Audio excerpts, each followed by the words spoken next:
Mis hermanos, quisiera rogarles que fuéramos al Evangelio de San Marcos, capítulo 10, versículos del 6 al 9. San Marcos, capítulo 10, versículos del 6 al 9. Y dice así la bendita palabra de Dios, leída en el nombre del Padre, del Hijo y del Espíritu Santo. Pero al principio de la creación, varón y hembra los hizo Dios. Por esto dejará el hombre a su padre y a su madre, y se unirá a su mujer, y los dos serán una sola carne. Así que no son ya más dos, sino uno. Por tanto, lo que Dios juntó, no lo separe el hombre. Padre, te damos gracias esta mañana por tu palabra, y te rogamos que tú la adereces, para que sea de bendición para nuestro conocimiento, enriquecimiento y llenura espiritual. Te lo rogamos en el nombre de Jesús. Amén, Señor. Y amén. Pueden sentarse, mis amados hermanos. El hogar tiene su origen en Dios. Y si ustedes notan, el origen que Dios creó fue en un estado de inocencia, porque Adán y Eva no tenían las actitudes naturales que tenemos nosotros ahora. Eran dos personas creadas por Dios en semejanza a Él, con pureza, con santidad, enriquecidos por la mente de Cristo. Y nosotros tenemos que entender que el hogar es algo que nosotros no hemos estudiado y es algo que nosotros no hemos analizado. Y ustedes dirán, ¿por qué hablar tanto del hogar? Porque lo vemos con mucha ligereza. Pero el hogar es la célula fundamental de la sociedad, donde se cimentan las naciones. Si los hogares no son cuidados, las naciones van a estar descuidadas. Miren cómo está el mundo de convulso, porque cada día más el hombre trata de sacar a Dios de su entorno, porque el hombre no quiere nada con Dios. Pero Dios lo que quiere es restaurar la vida en nosotros, la verdadera vida. Ustedes se recuerdan, no hace mucho hablé yo del hogar, pero hoy el tema es que Jesús nos enseña sobre el hogar, y ese es el pedacito de escritura que leímos, lo que el Señor estaba enseñando, porque estaba enseñando realmente sobre el divorcio, y Él estaba diciendo que eso no fue algo que Él hubiera contemplado. Y la parte medular que escogimos es esta, donde Él nos enseña del hogar. Son 4 puntos los que vamos a ver nada más, pero ustedes van a notar qué importantes son esos 4 puntos, porque el hombre siempre hace, el hombre y la mujer, cuando digo hombre es genérico, hombre y mujer, el hombre y la mujer hacen como quieren, no como Dios dice, y por no obedecer a Dios, miren cómo estamos, miren cómo está el mundo. Y no solo les hablo en el sentido social de la sociedad o del mundo, les hablo del mundo en sí, como un planeta. Está destruyéndose, autodestruyéndose, porque el ser humano no lo ha cuidado, no ha obedecido a Dios.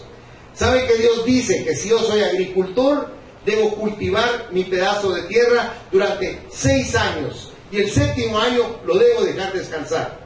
Ese es un mandato de Dios, y cualquiera pensaría, pero eso era en esa época. No, se han agotado las tierras, hermanos, porque no las dejan descansar. Y usted dice, pero producen, claro, producen de una manera que usan ellos a través de tanto abono químico, pero no es lo natural, no es lo que Dios mandó. Y como esa analogía, así está el hogar también. ¿Qué nos interesa del hogar? ¿Usted se enamoró de las formas sinuosas de su esposa, de que parecía sirena? Y cuando tenga 70 años, ¿la va a seguir amando igual? ¿O va a decir, no, esta es desechable, hay que buscar otra sirenita por ahí? O viceversa con la esposa. Este viejo pelón y panzón, ¿para qué lo quiero? Que hay un mangazo allá afuera. ¿Me entiende lo que le quiero decir? Hemos hecho a un lado los principios de vida que Dios nos dio, porque el hombre a lo malo le llama bueno, porque nosotros no queremos entender lo que Dios nos dice, ni menos ponerlo por obra, y ahí es donde nosotros perdemos. Fíjese que el hogar está antes que la escuela, antes que la iglesia, antes que el gobierno. Está el hogar. Tiene una importancia formidable en la sociedad y en nuestra propia vida. De ahí es que todo dependa del hogar. El origen de todo estriba ahí, porque santos como Noé, o como Job, o como Pedro, y como muchos obispos que hubo en la antigüedad, tenían su hogar, tenían su esposa. Si usted va conmigo a 1 de Timoteo, capítulo 3, versículo 2, le dice Pablo a Timoteo: pero es necesario que el obispo, o sea el pastor, sea irreprensible, marido de una sola mujer. O sea, en ese tiempo ya se acostumbraba también. Sobrio, prudente, decoroso, hospedador, apto para enseñar. Miren las características tan definidas para alguien que va a ser un líder en la iglesia. Porque tiene que predicar con su vida, no con su boca.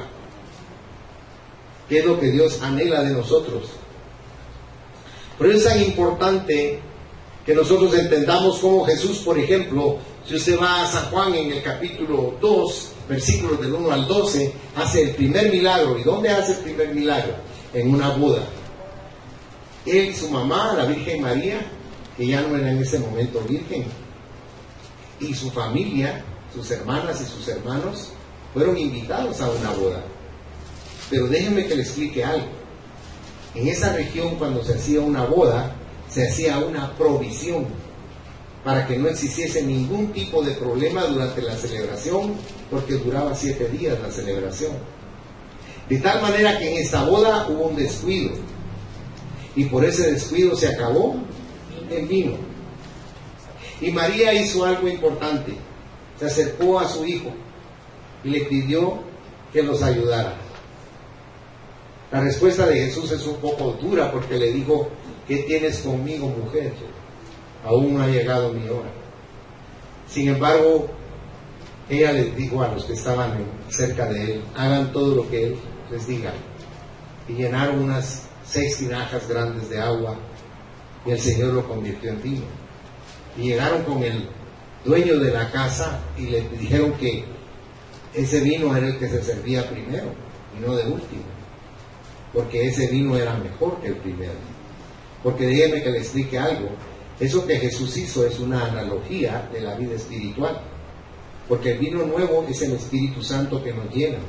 Por eso Pablo aconseja: no os embriaguéis. No dice no tomen vino, sino dice no os embriaguéis con vino, en lo cual hay disolución. Antes bien dice: sed llenos del Espíritu Santo, porque el Espíritu Santo produce esa alegría y ese gozo que se utiliza cuando uno toma el vino, ¿verdad? Que nos alegra el corazón. Cuando el Señor llega a Bolo a la casa, dice: ahí viene el Señor, ya viene alegre. No dicen viene Bolo. Pero si es el zapatero de la esquina, es el borracho, ese volvió a llegar cayendo. Porque la sociedad es así. Pero el Señor Jesús hizo un milagro, porque Él, ¿qué estaba haciendo? Honrando el matrimonio. Si usted va a Hebreos 13, versículo 4, dice que Dios dice ahí claramente: honroso sea en todos el matrimonio y el hecho sin mancilla, sin mancha. Dios ama esa figura tan maravillosa de Cristo y la iglesia. Acompáñenme por favor a la comparación que hace Pablo en relación con lo que le acabo de decir en Efesios capítulo 5, del verso 21 al 31. Mire el consejo de Pablo. Dice: someteos unos a otros en el temor de Dios. Las casadas estén sujetas a sus propios maridos como al Señor, porque el marido es cabeza de la mujer, así como Cristo es cabeza de la iglesia, la cual es su cuerpo y Él es su Salvador. Así que como la iglesia está sujeta a Cristo, así también las casadas lo estén a sus maridos en todo. Maridos, amad a vuestras mujeres, así como Cristo amó a la iglesia y se entregó a sí mismo por ella, para santificarla, habiéndola purificado en el lavamiento del agua por la palabra, a fin de presentársela a sí mismo una iglesia gloriosa, que no tuviese mancha ni arruga ni cosa semejante, sino que fuese santa y sin mancha. Así también los maridos deben amar a sus mujeres como a sus mismos cuerpos. El que ama a su mujer, a sí mismo se ama, porque nadie aborreció jamás a su propia carne, sino que la sustenta y la cuida, como también Cristo a la iglesia, porque somos miembros de su cuerpo, de su carne y de sus huesos. Por esto dejará el hombre a su padre y a su madre, y se unirá a su mujer, y los dos serán una sola, dice, una sola carne. Las matemáticas de Dios son un poco raras, ¿verdad? Porque dice que dos son uno. Ahora, fíjense que la unidad del esposo y de la esposa nunca se alcanza. ¿Saben por qué? Porque no siguen la directriz de Dios. Dios pretende en su amor que el hombre y la mujer tengan una relación con Dios cada uno, pero juntos, que empiecen esa relación cada mañana, cada día. Eso va a bendecir a sus hijos y va a bendecir las vidas de ellos, porque eso es lo que Dios quiere. Pero si usted nota, es muy difícil hallar un hogar donde los padres se hinquen juntos y juntos le clamen a Dios por la bendición de su hogar, por la bendición de sus hijos, por la bendición de ellos mismos. Nos cuesta tanto entender el propósito de Dios para nuestro hogar, porque nuestro hogar es nuestro refugio, es el lugar de paz, es donde nos sentimos felices, y eso es lo que Dios ha preparado para nosotros, un lugar precioso. Y empezamos con el primer elemento que le hablé. Son 4. El origen. Si usted me acompañara, por favor, a Génesis 1, versículos 27 y 28, al principio de su Biblia.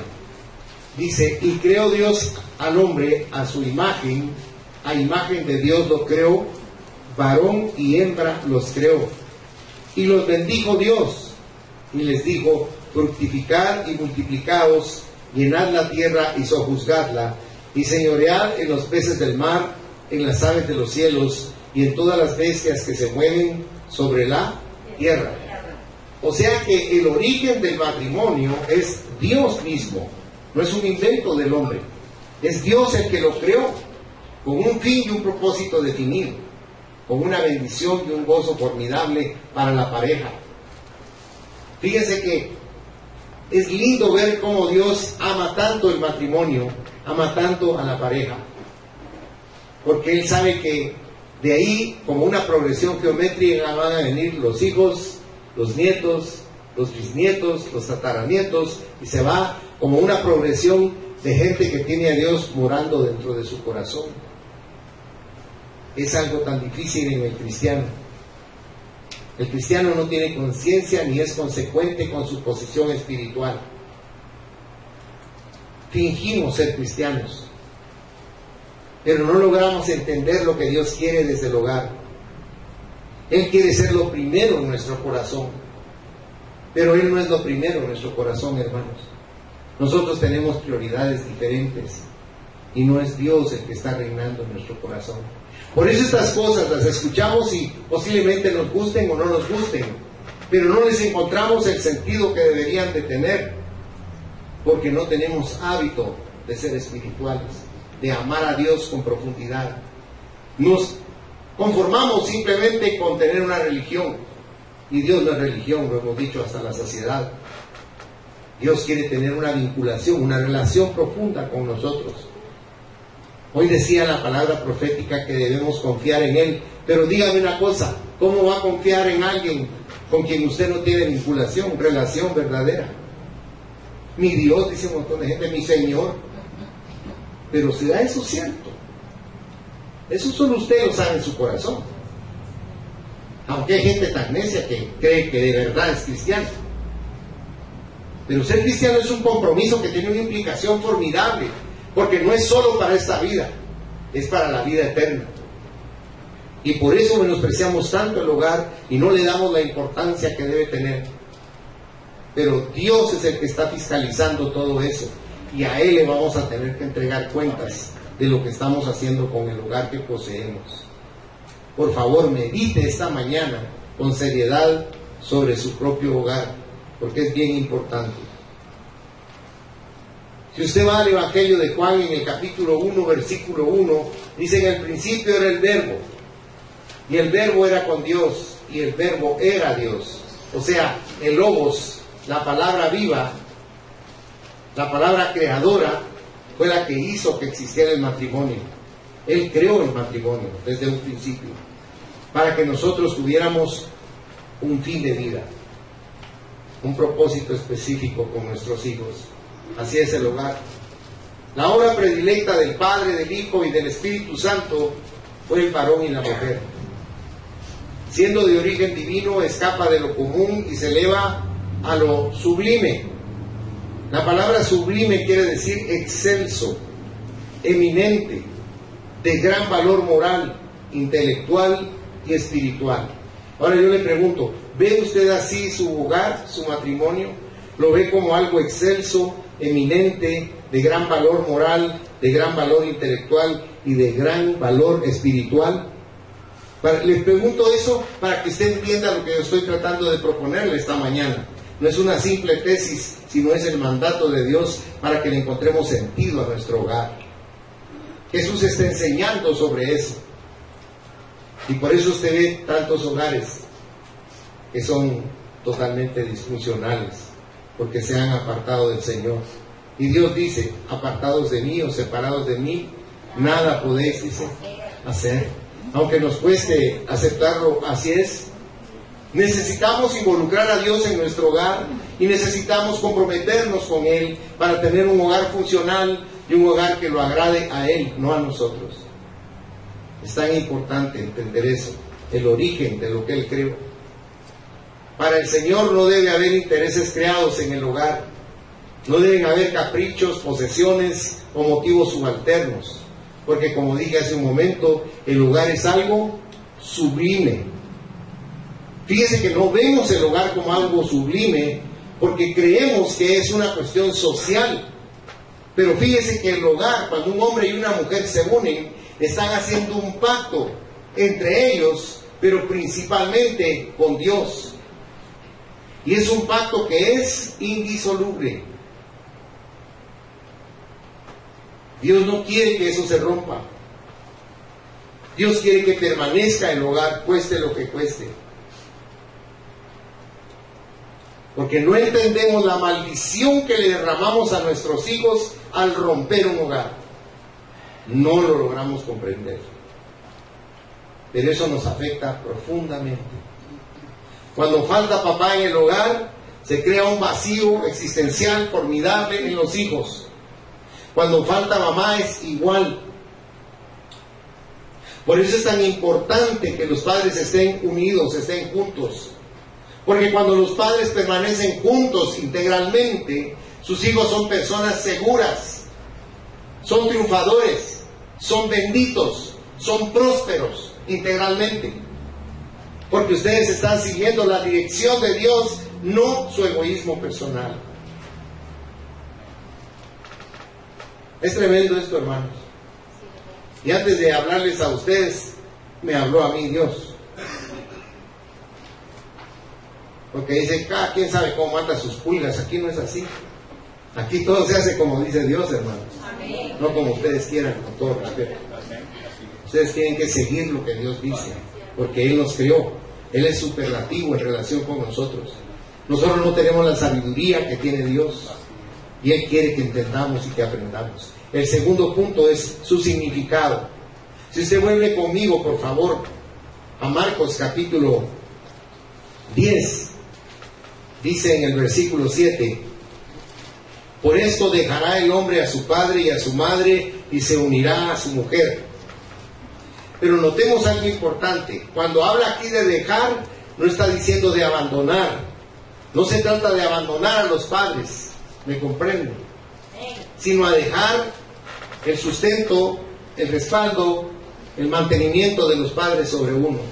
Está hablando de una independencia que adquirimos cuando nos casamos. Nuestros padres nunca nos dejan de ayudar. Siempre está su sombra sobre nosotros para ayudarnos, para aconsejarnos, para fortalecernos. Pero cuando nos casamos, nuestros padres tienen que quedar al margen. porque el Señor quiere que entendamos el significado de ello. Vaya al Salmo 45, versículo 16, es tan bondadoso. El Salmo 45, 16 dice: en lugar de tus padres serán tus hijos, a quienes harás príncipes en toda la tierra. Mire qué lindo es eso, ¿verdad? Nuestros hijos toman preponderancia en relación con nuestros padres. Y ese fue el día en que nosotros debemos, o nos desprendimos de nuestros padres, el día que nos casamos. ¿Sabe que el rey Salomón amaba a su mamá? Amaba a su papá intensamente, pero a su madre la amaba con más fuerza. Si usted hace memoria, por ella fue que fue nombrado rey. Si no, su hermano hubiera usurpado el trono. Pero él amaba a su madre. Sin embargo, yo quiero que note algo conmigo. Si va al libro de Cantares, capítulo 3, versículo 11, aquí es una exhortación que dice: salid, oh doncellas de Sión, y ved al rey Salomón con la corona con que le coronó su madre en el día de su desposorio. Y el día, ¿qué dice David? Del gozo de su corazón. O sea, no se fue triste del hogar materno, sino se fue lleno de gozo, lleno de gozo. Por no saber nosotros los preceptos de Dios en relación con el hogar, es que nosotros cuando un hijo se casa sentimos como que se murió, o como que se va a morir, y hasta lloramos. Y no es así. No perdemos, sino ganamos. Casarse es casa a dos, dicen por ahí, ¿verdad? Casa de dos. O casarse es vivir en la misma casa. Cónyuge quiere decir que están bajo el mismo yugo.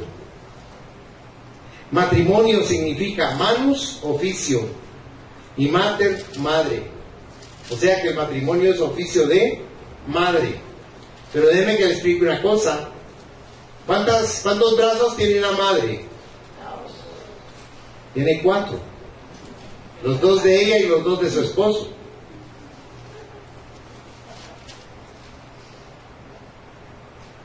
Yo le decía a mi esposo cuando nació mi primer hijo, decía a mi esposa: yo me voy a dormir porque yo tengo que trabajar mañana. Como que ella no tenía que trabajar. Sí, me decía ella, dormir, que la manguita no es peleonera. Pero fíjese que el chavalillo no me dejaba dormir. ¿Y sabe qué? En lugar de llenarme de amor y decir: ay, mi muchachito, tal vez tiene coliquito, la me voy a dormir a otro lado porque este patojo no sabe.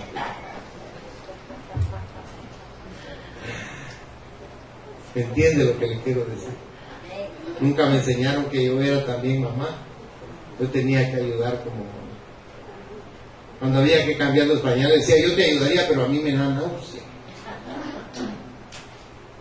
Sí, hacía otras cosas, no le digo que no, pero hubo muchas cosas que la dejé a ella sola hacerlas. Y me he arrepentido, porque yo tenía que ayudar. Yo tenía que ser parte de esa maternidad.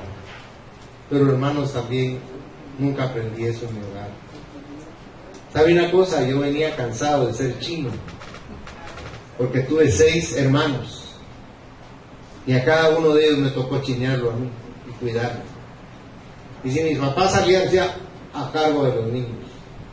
Mi mamá me decía: esta es la pacha de fulanito, la pacha de menganito, esta es tibia porque le gusta a menganito. Y yo decía: mamá, yo era un niño. Entonces no me enseñaron como me debían haber enseñado. Ahora quisiera yo volver a esa época con la experiencia que tengo, pero no se puede. Pero si podemos compartir el conocimiento y el testimonio, vale la pena para las nuevas generaciones, para que ellos tengan en su haber el tomar en consideración lo que Dios nos dice, para que no sufran lo que nosotros sufrimos por ignorancia, ¿verdad?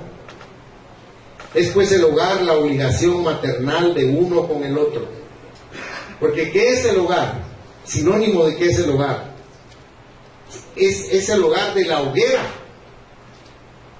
En la chimenea donde están trepidando los leños encendidos, se llama hogar. Y esa es figura de nuestro hogar. Ahora, por supuesto hay hogares que en lugar de llamarse hogar se debe llamar refri, porque no están trepidando los leños de fuego ahí, sino que lo que hay son bandejitas de hielo.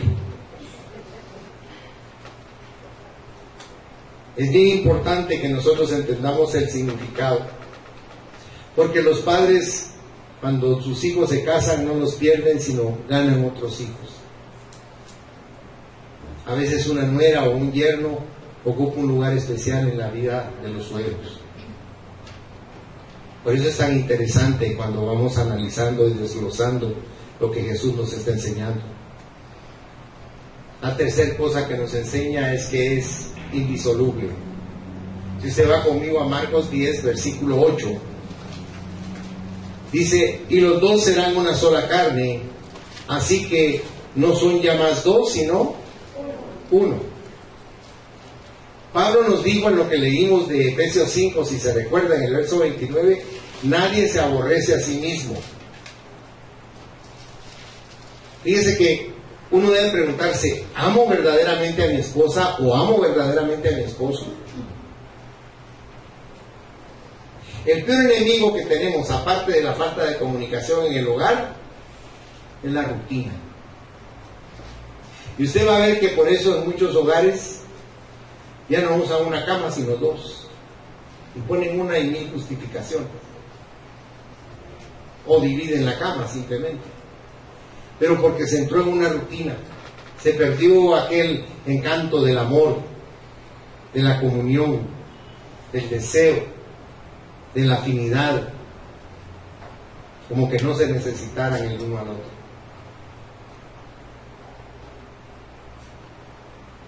Aquí dice el Señor que somos una sola carne. Si a su esposa le duele algo, ¿le duele a usted en su corazón? Si a su esposo le duele algo mucho en su corazón, ¿le duele a usted? Mire, ni un solo amén. Eso quiere decir que estoy echando la tierra y la semilla en buena tierra. Ojalá que la próxima vez que le pregunte si a su esposa le duele algo, dice, amén, me duele. Y a la esposa, si le duele algo a su esposo, ¿le duele a usted? Sí, me duele mucho. ¿Cómo nos cuesta entender que no somos dos, verdad? Sino que somos una sola carne. Por eso, si usted notó, en el punto anterior dice que no deben haber intereses creados, porque eso nos separa. Porque cuando verdaderamente amamos a alguien no hay egoísmo. La otra persona está antes que nosotros. ¿O no es así cuando somos novios? Y eso de novio suena como a novio, ¿verdad? Porque cuando son novios, el novio, si hay un charco, hasta el tacuche tira ahí para que la doña no se moje los pies, ¿verdad? Si le va a abordar el automóvil, se baja rápidamente y le abre la portezuela. Y un montón de cosas, pero cuando ya tienen unos 5 años de casados, si te vi o no te vi, ya ni me acuerdo. O sea, ¿cómo se va perdiendo esa unidad que debe existir? Ese amor que debe existir, porque miren hermanos, el amor pasional es lindo también. El amor carnal, si usted lo quiere ver así, es lindo, pero ese se acaba. En cambio, el verdadero amor, el que surge de lo profundo de nuestro corazón hacia nuestro cónyuge, es un amor eterno que no se acaba, porque hemos seguido la dirección de Dios y ese amor se incrementa de día en día. Nos hacemos falta, nos amamos, nos volvemos amigos, amantes, confidentes. Nos gustan muchas cosas en común. Aprendemos a que nos gusten. Yo le he contado a usted que don Francisco, a mí, never. Pero ahora, si usted va a mi casa todos los domingos, estoy viendo a don Francisco. Porque a la Magdita le fascina a don Francisco.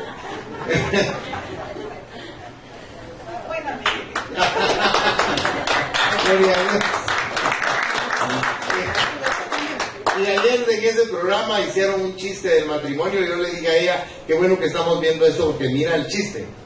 El chiste consistía en que un hombre está con su esposa y sus hijas y él recibe una llamada de su hermano y le dice al hermano, no puede ser, no hagas eso, sálvate, tienes oportunidad aún, no lo hagas. Y la esposa, ¿qué pasó? La esposa y las hijas afligidísimas. Y cuando al fin cuelga el hermano, dice, qué terrible, no lo logré hacer cambiar de idea. ¿Y qué le está pasando? ¿Cuál es el problema que tiene? Se va a casar. Entonces, el casado quería salvar al hermano de que no se casara. Fíjense cómo le ministran a la gente que el matrimonio es algo odioso. Pero no es cierto, hermanos. Esa es una mentira del diablo. El matrimonio es precioso, hermanos. Es lindo. Es la figura de Cristo con la iglesia. Y vale la pena tener un hogar. Y vale la pena tener un esposo y una esposa. Y tener hijos. Porque dice Eclesiastés 1, que cuando vengan los días malos, de los cuales no tenemos contentamiento, vamos a querer buscar la obediencia a Dios, pero no va a servir de nada. Por eso ahora es cuando nosotros debemos considerar lo que el Señor nos está compartiendo con amor. Dice que si se toman dos barcas y se tienen atadas al muelle y hay una tormenta, se destrozan la una a la otra. Pero que si se funden la una con la otra, no va a pasar eso. Y esa es una analogía del matrimonio. A veces estamos casados, pero andamos por un lado nosotros y nuestra esposa por otro. Y la función aquí, según Dios, es que estemos juntos, que seamos uno solo. No que estemos como en la línea del tren, paralelos, ¿verdad? Dice que cuando hay dos espejos, uno frente al otro, se hacen sombra, pero si le metemos una luz en medio, se ilumina. Y nosotros tenemos la luz de Cristo. ¿Se recuerda usted aquellos dos discípulos de Jesús que iban tristes camino a Emaús, frustrados porque Cristo había muerto, lo habían matado en la cruz? Iban los dos caminando y hablando solo tristezas. Pero Jesús se les apareció y estaba en medio de ellos. Y mire lo que ellos dicen. Vayan conmigo a San Lucas, es tan bondadoso. San Lucas 24, versículo 32. Y se decían el uno al otro, ¿no ardía nuestro corazón en nosotros mientras nos hablaba en el camino y cuando nos abría las Escrituras? No ardía el corazón en nosotros, dice. Cuando usted está casado y tiene a Cristo en su corazón, tal vez no me lo quiera creer, pero arde el corazón en nuestro ser. Porque tenemos a Cristo en nuestro interior, tenemos a Dios en nuestro interior. Esa fuerza de Dios en nuestro interior hace que seamos unidos con nuestra esposa, que vivamos realmente un hogar como el Señor anhela. Y el cuarto punto y último es su seguridad. Si usted me acompaña a Marcos capítulo 10, en el versículo 9 dice, por tanto lo que Dios juntó, no lo separe, dice, el hombre. No lo aparte el hombre. Porque lo que el hombre une, Dios lo puede separar. Pero lo que Dios une, el hombre no lo debe separar. Hay tres cosas importantes que debemos considerar en el matrimonio. La piedad. ¿Se recuerda que hemos dicho que la piedad no es ese gesto humanitario que sentimos que tenemos hacia una persona necesitada? Sino la piedad es esto que usted está haciendo esta mañana. Buscar llenarse de la palabra de Dios. Tener comunión con Dios a través de ese culto que tenemos con Él. La piedad es un credo religioso que nos une a Dios. Pero también está la caridad. En el matrimonio debe haber caridad porque es una obligación que nos une al prójimo. Y por supuesto debe haber amor, que es un sentir que nos lleva a la familia. Ahí está el hogar, donde está el amor. Hay personas que a veces no quieren regresar a su hogar, pero la mayoría de nosotros ama su hogar. Y cuando volvemos a nuestra casa, qué rico sentimos quitarnos los zapatos, la corbata, y a ponernos ahí en nuestro sillón preferido a leer el periódico, a ver un programa o a platicar. Qué bonito es tener un hogar. Es maravilloso lo que Dios hace con nosotros. Tener en poco el hogar afecta la felicidad temporal y la eterna. Que sea la antesala del cielo, porque ahí hay orden, gozo y confianza. En el hogar forjamos con humildad, ejemplo y obediencia a Dios las vidas de nuestros hijos.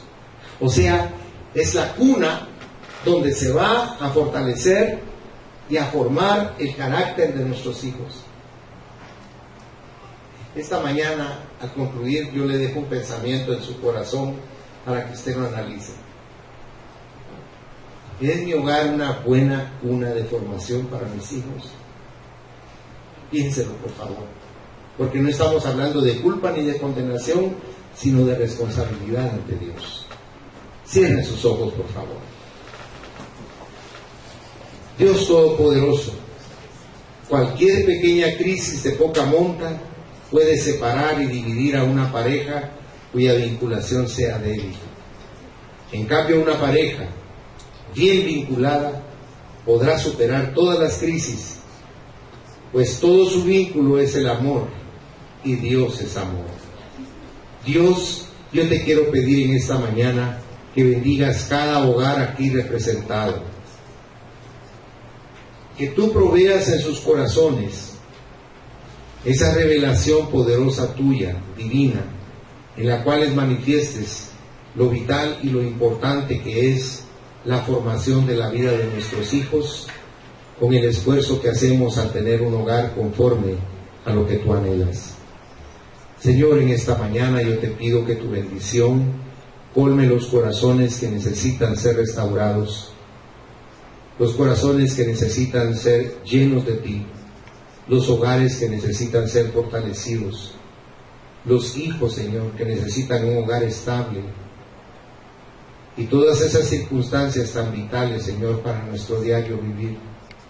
Ayúdanos a ser responsables ante nuestra familia, como padres, como madres, como hijos, no solo para agradarte a ti, sino para poder tener un tipo de vida diferente, y para que al cambiar nosotros de esa manera, nuestra nación sea transformada también. Por favor, Padre, ayúdanos porque lo necesitamos de verdad.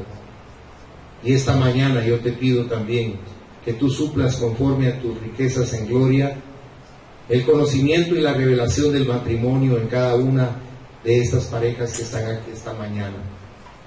Te pido, Señor, que tu paz, que tu revelación, que tu manifestación sea sobre ellos, y que aprendan a amar, a valorar y a estimar profundamente su hogar.